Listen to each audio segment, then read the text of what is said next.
अम्मा बाद अस्तगफिरुल्लाह ली व लकुम।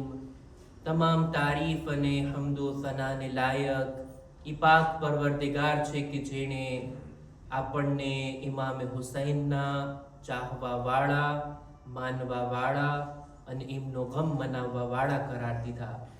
ખુદાનો શુક્ર છે કે જેણે આપણને અઝાદારીની નેક તૌફીક અતા કરી, આપણને ઇમામે હુસૈનની યાદ મનાવવાનો મોકો અતા કર્યો। હદીસમાં મળે છે કે ખુદા જ્યારે કોઈ બંદા સાથે ભલાઈનો ઈરાદો કરે ત્યારે એના દિલમાં ઇમામે હુસૈનની મોહબ્બતને નાખી દે છે। ઇમામે હુસૈનની મોહબ્બત અને એમની ઝિયારતનો શૌક એના દિલમાં પેદા કરી દે છે। ખુદાએ આપણી સાથે ખૈરનો ઈરાદો કર્યો અને આપણે બધા એમની અઝાદારી મનાવી શકે। આ બાબત ખુદાનો શુક્ર અદા કરવાનો મોકો છે। દુરૂદો સલામ થાય મુહમ્મદ અને આલે મુહમ્મદ ઉપર।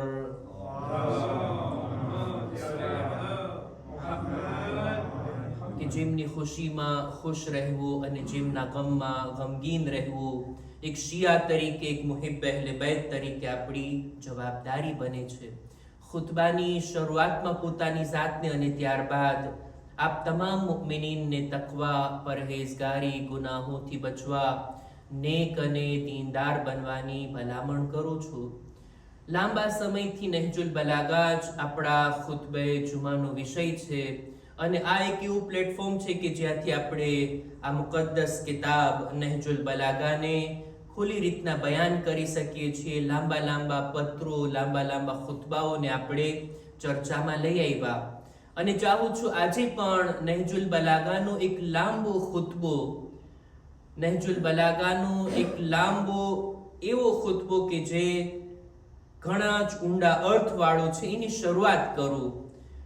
નહેજુલ બલાગાનો 91મા નંબરનો ખુતબો, ખુતબા નંબરો 91, કે જેની અંદર ખુદાની મારિફત, ખુદાની ઓળખાણ, ખુદાને કેવી રીતના બંદો સારી રીતના જાણી શકે, ઓળખી શકે અને એની ઇબાદત કરી શકે એ બાબતે અમીરુલ મુમિનીન હઝરત અલી ઇબ્ન અબી તાલિબ અલૈહિસ્સલામ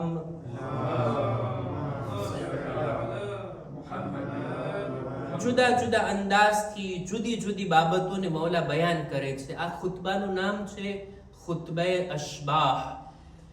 બહુ ઊંડા અર્થવાળો ખુતબો છે। ખુદ મારા માટે આ ખુતબાને સમજવું મુશ્કેલ હતું, હવે એને બયાન કરવું કેટલું મુશ્કેલ હશે, પણ ઇન્શાઅલ્લાહ આ ખુતબે જુમાની બરકતથી અને આપ લોકો ધ્યાનથી સાંભળો છો, શાયદ આપ લોકોને આ સમાઅતના કારણે દૂર દૂર સુધી આ ખુતબાનો અવાજ પણ જાય છે એ જાણીને મને ખુશી થઈ। શાયદ એ લોકો સુધી આ વાત પહોંચાડવાના મકસદથી આપણે જે બયાન કરશું, ખુદા ઇન્શાઅલ્લાહ આપણને તૌફીક અતા કરે કે આપણે આ નહેજુલ બલાગાના 91મા નંબરના ખુતબાને બરાબર તર્જુમાની હદ સુધી જાણી શકીએ, સમજી શકીએ કે મૌલા અલી કેવી રીતના ખુદાની ઓળખાણ આપણને કરાવે છે। આ ખુતબો ક્યારે મૌલા બયાન કર્યા? રાવી બયાન કરે છે કે એક દિવસ મસ્જિદ કૂફાની અંદર એક માણસ આવીને સવાલ કરે છે મૌલાથી કે એ અલી, તમે ખુદાની સિફતને બયાન કરો, ખુદા કેવો છે, ખુદાના ગુણો કેવા છે, એની કાલિતે કેવી છે, તમે બયાન કરો। અને મૌલા તમારાથી અમારે એવું બયાન સાંભળવું છે કે જાણે એમ કે ખુદાને અમે અમારી નજરોથી જોતા હોય એવી રીતના તમે અમારા માટે ખુદાનું બયાન કરો। મૌલા અલી આ સવાલના જવાબમાં થોડાક ગઝબનાક થયા, ગુસ્સામાં આવ્યા અને એમનો ગુસ્સો પણ યોગ્ય હતો। શા માટે? એની પણ દલીલો છે, ઉલમાએ લખ્યું છે કિતાબમાં। મૌલા ગઝબનાક થયા, લોકોને જમા કરવાનો હુકમ આપ્યો, બધા લોકો જમા થઈ ગયા અને મૌલા આવ્યા મિંબર ઉપર અને આ પૂરેપૂરા ખુતબાને ઇમામ આ મોકા ઉપર બયાન કર્યા। મૌલા નારાજ શા માટે થયા આ સવાલ ઉપર? શા માટે ગુસ્સાની હાલતમાં મૌલા જવાબ આપ્યા? એનું કારણ પણ હતું કે અલ્લાહની મારિફત, ખુદાની ઓળખાણ આ તો દીનમાં સૌથી પહેલું પગથિયું હોવું જોઈએ। સૌથી પહેલા ખુદાની ઓળખાણ હોવી જોઈએ. આટલા વર્ષો વીતી ગયા, રસૂલે ખુદાને આવે અને હજી ખુદાની બરાબર ઓળખાણ તારી પાસે નથી. ઇમામ આ સવાલ ઉપર ગઝબનાક થયા કે ચાલ ઓળખી લે આજે ખુદાને, હું બયાન કરું છું તારા માટે. સામેવાળાના આ સવાલને ઇમામ આ રીતના લીધા કે હજી સુધી ખુદાને બરાબર ઓળખા નથી. રસૂલને આવે આટલા વર્ષો થઈ ગયા અને ખુદ તારી ઉંમર આટલી થઈ ગઈ, આટલા વર્ષોથી તું નમાઝો પડે છે, ઇબાદતો કરે છે, જેવી રીતના ખુદાને ઓળખવાનો હક છે તે ઓળખો નથી. ખુદ આપણી હદ સુધી, બાકી ખુદા જેવો છે એવો તો આપણે નથી ઓળખી શકવાના, પણ જેટલું આપણે સમજી શકીએ છીએ આપણી સમજ શક્તિ પ્રમાણે શું તે કોશિશ નથી કરી ખુદાને ઓળખવાની? અને ઇમામ આ પૂરા ખુતબાને બયાન કર્યા. એવો ખુતબો છે આ નહજુલ બલાગાનો કે કોઈ શિયા આલિમ દીન નહીં, અહેલે સુન્નતના ઇબ્ન અબિલ હદીદ મુઅતઝિલી પોતે કહે છે કે અમીરુલ મુમિનીનનો આ ખુતબો એવો અઝીમ ખુતબો છે, એવા બુલંદ શબ્દો વાળો ખુતબો છે, એવા ફસાહતો બલાગત વાળો ખુતબો છે કે દુનિયાના સારા સારા બોલવા વાળા લોકોના શબ્દો એક બાજુ અને અલીનો આ એક ખુતબો એક બાજુ. દુનિયામાં હોય છે ને સારા સારા બોલ, અને ખાસ કરીને અરબી ભાષામાં ફસાહતો બલાગતમાં બોલવા વાળા. મૌલા અલીના ખુતબા વિશે કહે છે કે બીજા બધા અરબ લોકોના બોલવા વાળાના બોલ એક બાજુ અને મૌલા અલીનો ખુતબો એક બાજુ. એની જો સરખામણી કરવી હોય ને તો બસ એવું જ લાગે જાણે સોનાની સરખામણી તમે ખાકની સાથે કરતા હો. બીજા બધા બોલવા વાળાના શબ્દો ખાક અને માટી સમાન, જ્યારે અલીના શબ્દો તો સોનેરી શબ્દો છે. બીજા બધા બોલવા વાળા સારા શબ્દોને ગોતીને જો લઈ આવે પોતાના સ્પીચની અંદર, પોતાના ખુતબાઓની અંદર, પણ આવો ઊંડો અર્થ ક્યાંથી લાવશે જેને અલી બયાન કરે છે? આવી મારિફતના શબ્દો ક્યાંથી લાવશે કે જેને મૌલા અલી બયાન કરે છે? ખરેખર અલીનું ઇલ્મ ખુદાઈ ઇલ્મ છે, ખુદા તરફથી મળેલું ઇલ્મ છે. ખુદાની એટલી હદે મારિફત છે કે આવો ખુતબો અલી સિવાય બીજું કોઈ બયાન નથી કરી શકતું. આગળ કહે છે ઇબ્ન અબિલ હદીદ આ ખુતબાના બારામાં કે આ નહજુલ બલાગાનો ખુતબે અશબાહ કોઈ સમજદાર માણસ, કોઈ ઇલ્મ રાખનાર માણસ આ ખુતબાને ખાલી વાંચે ને તો પણ એનું બદન ધ્રુજવા લાગે, એનું દિલ હલી જાય કે ખુદાની મારિફત આટલી હદે ઇન્સાન મેળવી શકે છે અને હજી સુધી મેળવી નથી. ખુદાને બહેતર તરીકાથી ઓળખી શકાય છે પણ હજી સુધી આપણે ખુદાની મારિફત તરફ નથી ગયા. આ અલીના ખુતબાથી આપણે ખુદાની ઓળખાણની કોશિશ કરીએ, ખુદાની મારિફત મેળવવાની કોશિશ કરીએ. આ છે ખુતબે અશબાહ કે મૌલા અલી આખો ખુતબો કુફાની મસ્જિદમાં બયાન કર્યા. આપણે એને આજથી શરૂ કરીએ છીએ ઇન્શાઅલ્લાહ. એક એક પેરેગ્રાફ તમારી ખિદમતમાં બયાન કરીશ. શાયદ બોલવાના કારણે, શાયદ સાંભળવાના કારણે આપણા દિલોની અંદર ખુદાની મારિફત પેદા થાય.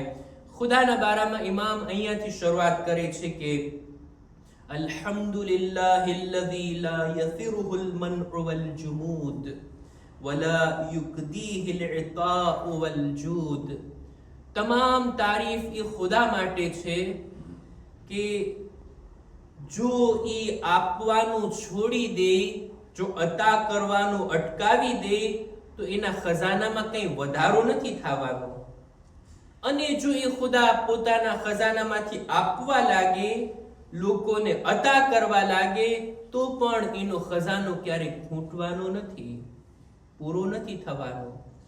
ઇઝ કુલ્લુ મુઅતિન મુંતકિસુન સિવાહ. આ દુનિયાની અંદર, આ કાયનાતની અંદર દરેક આપવા વાળાના માલમાં ઘટાડો થાય છે સિવાય ખુદાની ઝાત. એના ખજાનામાંથી લોકો જેટલું લેતા રહે એનો ખજાનામાં ક્યાંય ખોટ નથી પડતી. વકુલ્લુ માનિન મઝમૂમુન મા ખલા.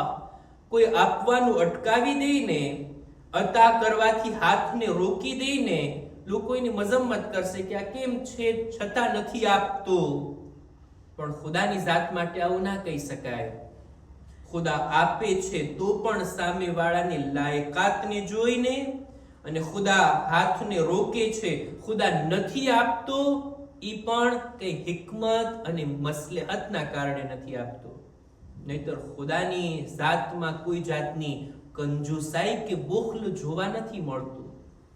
આ એક જ જુમલાની અંદર કે ખુદાના ખજાનામાં કોઈ જાતની કમી નથી આવતી, આ બાબત ઉપર જો વિચાર કરીએ ને તો ખુદાની જાત અનલિમિટેડ છે, અમર્યાદિત છે. કોઈ જાતની હદ નથી ખુદાની જાતમાં, ખુદાની સિફાતમાં, એના ખજાનાની અંદર કોઈ જાતની ખામી નથી, કોઈ જાતની કમી નથી. ઇન્સાનોને ખૂબ અતા કરે, શું એના ખજાનામાંથી જર્રા બરાબર ઓછું થયું? એક હદીસે કુદસીની અંદર મળે છે, ખુદાવંદ આલમ કહે છે, એ મારા બંદાઓ, તમામ ઇન્સાન અને જિન્નાત, આ બધા લોકો એક જમીન ઉપર, એક જગ્યા ઉપર આવીને બધા જમા થઈ જાય અને મારીથી દુનિયાના ખજાનાઓ તલબ કરે, હું બધાને ખૂબ અતા કરું ને તોય મારા ખજાનામાંથી કોઈ જાતનો ઘટાડો થતો નથી. એની મિસાલ હદીસે કુદસીમાં કહે છે, એની મિસાલ એવી છે જાણે એમ કે મોટા સમંદરની અંદર, મોટા ઓશિયનની અંદર તમે એક સોયને ડૂબાડો, ઈ સોયને બહાર કાઢો, ઈ સોયની સાથે કેટલું પાણી બહાર આવશે? ઈ જેટલું પાણી સોય ભીની થઈ એટલું પાણી બહાર આવશે. એને કાઢવાથી સમંદરમાં, ઓશિયનમાં કઈ ઘટાડો થશે? જો કે આ મિસાલ તો સમજાવવા માટે હતી, આ તો મટીરિયલની મિસાલ હતી, પણ ખુદા તો માનવી જાત છે, ખુદા માદી જાત નથી. એના ખજાનામાંથી કોઈ જાતની કમી નથી આવતી. ખુદા બધાને આપે છે, પણ સામેવાળાની લાયકાતને જોઈને, સામેવાળાના ઝરફિયતને જોઈને. જે કઈ નેમતો, જે કઈ અતા ખુદા પાસેથી જોતી હોય, પોતાના ઝરફિયતને, પોતાની લાયકાતને બહેતર બનાવીએ, જેથી ખુદા તો આપવા વાળો જ છે. અને કોઈ ચીજ આપણને નથી મળી, કોઈ ચીજ સુધી આપણે ના પહોંચી શક્યા, એમ ના સમજવું જોઈએ કે ખુદાએ પોતાનો હાથ રોકી દીધો, ખુદાએ પોતાને અટકાવી દીધો પોતાના બંદાને રોજી આપવાથી, નેમતો આપવાથી. નહીં, એમાંય કંઈક ભલાઈ હશે, એમાંય ખુદાની કંઈક મસલહત હશે. ફરી પાછો હદીસે કુદસીની અંદર જોવા મળે છે કે ખુદાવંદે આલમ ફરમાવે છે કે મારા અમુક બંદાઓને તો મેં ધનવાન નથી બનાવ્યા, ગની નથી બનાવ્યા, માલદાર નથી બનાવ્યા, એને સામાન્ય હાલતમાં જ રાખ્યા છે. ખાતા પીતા અને દુનિયામાં આરામથી રહેતા હોય એવા જ બનાવ્યા છે. એને ખૂબ માલ મેં અતા નથી કર્યો. શા માટે? આ મારું માલ ન આપવું ને એના માટે બહેતર છે. જો ઈ માલદાર બની ગયો હોત, ઈ ધનવાન બની ગયો હોત તો પછી હલાક થઈ જાત.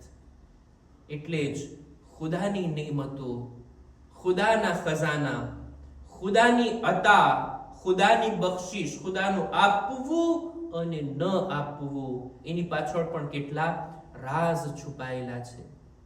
અને ખુદાવંદ આલમની આ મારિફતના બારામાં અમીરુલ મુમિનીન હજી પણ આગળ અમુક બાબતોને બયાન કરે છે કે જેને ઇન્શાઅલ્લાહ આપણે આવતા ખુતબામાં બયાન કરશું કે ખુદાની નેમતો, ખુદા રાઝિક છે, કેવી રીતના રોજી આપે છે અને એનો શું સિલસિલો છે, શું સિસ્ટમ ખુદાએ રાખી છે. ઇન્શાઅલ્લાહ મૌલા અલીની જબાનથી આપણે ખુદાની ઓળખાણને મેળવવાની કોશિશ કરશું.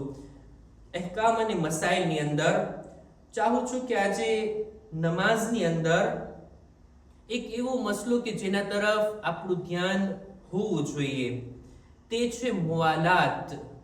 મુવાલાત એટલે કે નમાઝના તમામ કામોને એક પછી એક આપણે અંજામ આપવા. નમાઝની અંદર, નમાઝના કામોની અંદર આપણે વચ્ચે ગેપ નથી રાખી શકતા. દાખલા તરીકે આપણે નિયત કર્યા, અલ્લાહુ અકબર કીધા, પછી અલ્હમ્દનો સૂરો, એના પછી તરત બીજો સૂરો, એના પછી તરત રૂકુ, પછી ઊભા થવાનું, પછી સજદામાં, પછી બેઠા થવાનો, બીજો સજદો. આ રીતના એક પછી એક કામ ચાલતું રહેવું જોઈએ. કોઈ અલ્લાહુ અકબર કહીને 2 મિનિટ એમને ઊભો રહે, અલ્હમ્દુનો સૂરો શરૂ ના કરે, અથવા અલ્હમ્દુનો સૂરો શરૂ કરી નાખ્યો, બીજો સૂરો પડવામાં એટલી ઢીલ કરે ને એટલી વાર લગાડે, 2 સૂરા પડી લીધા, રૂકુમાં જવા માટે હજી એમને ઊભા હોય ઘણી બધી વાર સુધી, રૂકુમાં ગયા પછી હજી ઘણી બધી વાર સુધી ઊભા રહે. આ રીતના ખાલી ગેપ, ખાલી જગ્યા ઈ ના હોવી જોઈએ નમાઝમાં. એક પછી એક થતું રહેવું જોઈએ. નમાઝના કામોની અંદર એક સજદો કરી લીધા, બેઠા થયા, અસ્તગફિરુલ્લાહ, પછી બીજો સજદો, એક સજદો કરીને બેઠા છે, બસ એમને 2-4 મિનિટ બેઠા રહીએ, પછી બાદમાં બીજો સજદો કરીએ. શું આ નમાઝ સહી છે? એક રકાત પડાઈ ગઈને બેઠા છે, બેહૌલિલ્લાહ કહીને ઊભા નથી થતા, ઘણી બધી વાર બેસીને ફરી પાછા ઊભા થઈને વળી નમાઝને કન્ટિન્યુ કરે, આ નમાઝ સહી નથી. નમાઝના કામોમાં મુવાલાત હોવું જોઈએ. સેમ એવી જ રીતના નમાઝમાં જે કંઈ પડવામાં આવે, જે કંઈ zikr હોય, સૂરા હોય, એની અંદર પણ વચ્ચે ગેપ ના હોવો જોઈએ. કોઈ માણસ બિસ્મિલ્લાહિર રહમાનિર રહીમ પછી કેટલી બધી વાર ઊભો રહે, પછી કહે અલ્હમ્દુલિલ્લાહ રબ્બિલ આલમીન, વળી પાછો અટકી જાય, વળી અડધી મિનિટ પછી કે અર રહમાનિર રહીમ. આ રીતની નમાઝ શું સહી છે? સજદાની અંદર પણ સુબહાન રબ્બિયલ આલા, પછી અટકી જાય, કેટલી બધી વાર પછી કે વબિહમ્દિ, પછી ઊભો થાય. એટલે ખાલી સમય 2 zikરની વચ્ચે અસ્તગફિરુલ્લાહ, પછી કેટલી બધી વાર પછી કે રબ્બી વ અતુબુ ઇલૈહ. શું આ બરાબર છે? ના, બરાબર નથી. નમાઝના કામોની વચ્ચે પણ કંઈ ફાસલો ના આવવો જોઈએ, નમાઝના zikરની દરમિયાન પણ કોઈ જાતનો ફાસલો ન આવવો જોઈએ. આ રીતના નમાઝ આપણી બાતિલ થઈ જાય છે, સહી નથી થતી. નમાઝ કન્ટિન્યુ આપણે પડતા રહેવા જોઈએ. તમને એમ લાગશે કે શાયદ આવો મસલો તો આપણને પેશ ના આવતો હોય, પણ ક્યારેક થતું હોય. ઇન્સાન ક્યારેક વિચારમાં હોય, ટેન્શનમાં હોય, નમાઝ ચાલુ કરીને ભૂલી જાય કે હું નમાઝમાં છું, અને પછી એને યાદ આવે ને કન્ટિન્યુ કરે, આ મુઆલાત તૂટી જાય છે અને એની નમાઝ બાતિલ થઈ જાય છે. નમાઝની અંદર આ વાતનું ધ્યાન રાખવું જોઈએ. હા, કોઈ માણસને લાંબા રૂકુ અને સજદા કરવાની ઈચ્છા થતી હોય કે ભાઈ ફુરસત છે, ટાઈમ છે, આજે ખુલૂસ છે, એટલું ચાલો ને લાંબા સજદા વાળી નમાઝ પડું, 3 વખત સુબહાનલ્લાહ, 3 વખત સુબહાન રબ્બિલ આલા, પછી સલવાત પડે, પછી દુઆ પડે, આ બધું થાય, એમાં કઈ વાંધો નથી. રૂકુ અને સજદાને લંબાવવામાં, અથવા લાંબો સૂરો, આજે નમાઝમાં મને સૂરે યાસીન પડવાનું મન થાય છે, હું યાસીન લઈને પડવા મળું, ભલે મારી નમાઝ લાંબી થઈ જાય, એમાં કઈ વાંધો નથી. હું જે કહેવા માંગુ છું તે આ કે ખામોશ રહેવું, અટકી જાવું નમાઝની અંદર, આ આપણા મુઆલાતને ખરાબ કરી દે છે અને આપણી નમાઝ સહી નથી થતી. ઇન્શાઅલ્લાહ અહેકામ અને મસાઇલમાં આવા અમુક જરૂરી મસાઇલને આપણે તમારી સામે રજૂ કરશું. ખુદાની બારગાહમાં દુઆ ગુજારીએ, પરવરદિગારા અમારી ઇબાદતો, નમાઝો, દુઆઓને તારી બારગાહમાં કબૂલ ફરમા. ખુદાયા અમારા મા બાપના ગુનાહોને માફ કર, અમારી ઔલાદને નેક તૌફીક અતા કર. ખુદાયા તારા રસૂલની, તારી હુજ્જતની મારિફત નસીબ કર. અમીરુલ મુમિનીનના ખરા ચાહવા વાળા, ઇમામ હુસૈનના ખરા અઝાદાર બનવાની અમોને નેક તૌફીક નસીબ કર. ઝમાનાના ઇમામના ઝુહુરમાં તાજીલ ફરમા, અમારો શુમાર એમના સાથીઓમાં કર. ربنا تقبل منا إنك أنت السميع العليم